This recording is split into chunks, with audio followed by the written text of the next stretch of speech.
Walter Matthau had come to see Tarot, unbeknownst to me, because he apparently was whisked away right after the show. He had to get to an airplane to go to Europe to do a movie, and he didn't have time to come back and tell me how much he loved that play. It was a few years later, when I was visiting my mother in Mill Valley, that he happened to be doing a film with Carol Burnett in downtown Mill Valley. And I walked into town, and Walter looked over the crowd. He was a very tall guy. Looked over the crowd, and he recognized me without my white face, and he yelled out, "Rubber Duck, come over here!" And everyone was like, "What?" They thought he had lost his marbles. Rubber Duck. Anyway, I put like, "Me? Yes, you, come here, you know." So I went over there, and Martin Ritt was the director of this movie that he was doing. And he says, "I've been wanting to tell you about your play." He said, "Come with me." So we walked behind the fire department, and he said, "You know, your play was incredible. You had some of the kabuki influence and the no plays." And he said there was such a universal quality to your play. And he says the mystical symbolism was incredibly accurate. He said, "How did you come about this play? I mean, it's incredible. How can I help you, you know, in your endeavor?"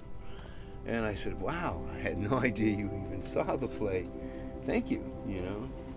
I said, "Well, I wrote a screenplay of Tarot, and I sent it to Charlie Chaplin, Sir Charlie Chaplin in Europe, but I haven't heard anything back, so I don't know if he's read it or whatever." He says, "I'll get him to read it." He says, "Better yet, I'll get him to send for you." I went, "What? Are you kidding me?" For me, it's like, you know, the idea of that is like visiting God, you know. It's way beyond idol. It's like, he was the man. I guess it was about a year later, a messenger comes to my door with a round-trip ticket and a letter from Charlie Chaplin, which you will see a still of in this film, inviting me to come see him in Bebe, Switzerland. And so I did. Charlie Chaplin, once I proved myself, because he was not friendly when I first came. I had to perform for him. And I was already extremely nervous, but to perform for Charlie Chaplin at a command performance with no other audience was extraordinary for me. So once I proved myself to him, he was enamored, and I was only supposed to spend an hour with him. As it was, I spent 11 hours with him because we were both so engrossed in each other. But the conversation, in essence, was he talked about what he called the ultimate movie. And I said, "Well, what is the ultimate movie?" I mean, I thought Gold Rush was pretty close to what I would consider the ultimate movie. And he said, "Thank you." He said, "That's one of my favorite movies that I made." He said, "But in my day, the camera was just a box with lenses, you know. All the magic had to be in front of the camera. And we had to depend on optical illusions to create any magic." He said, "But your day, technology has caught up with us. And, you know, you can further this." He said, "The ultimate movie," and I quote him because the words are burned in my brain and my soul, "the ultimate movie has to mean something personal to everyone on the face of the earth, no matter what their culture, religion, age, creed, color, didn't matter." He said, it has to mean something personal to everyone all over the world.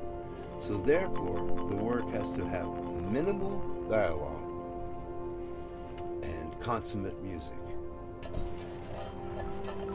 I told him about when I was a child,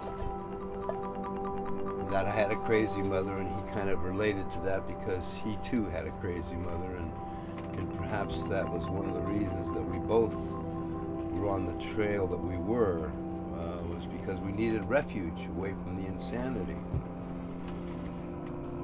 I told him I hadn't talked till I was 6. He related to that, you know. the fact that I was reflecting and imitating everything. I didn't know what art I was doing as a child. I was just doing it. And finally, my mother and some of her friends brought me to see City Lights. Apparently, according to my mother, I was so enthralled with that movie that I went up to the front of the movie theater and put my head on the stage and just tranced out. And after the movie, they decided they wanted to go for some food. And now I'm talking in volumes.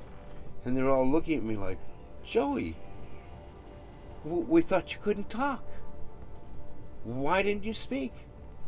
And I looked at them very soberly and said, almost like an adult, I had nothing to say. And they went, oh, okay.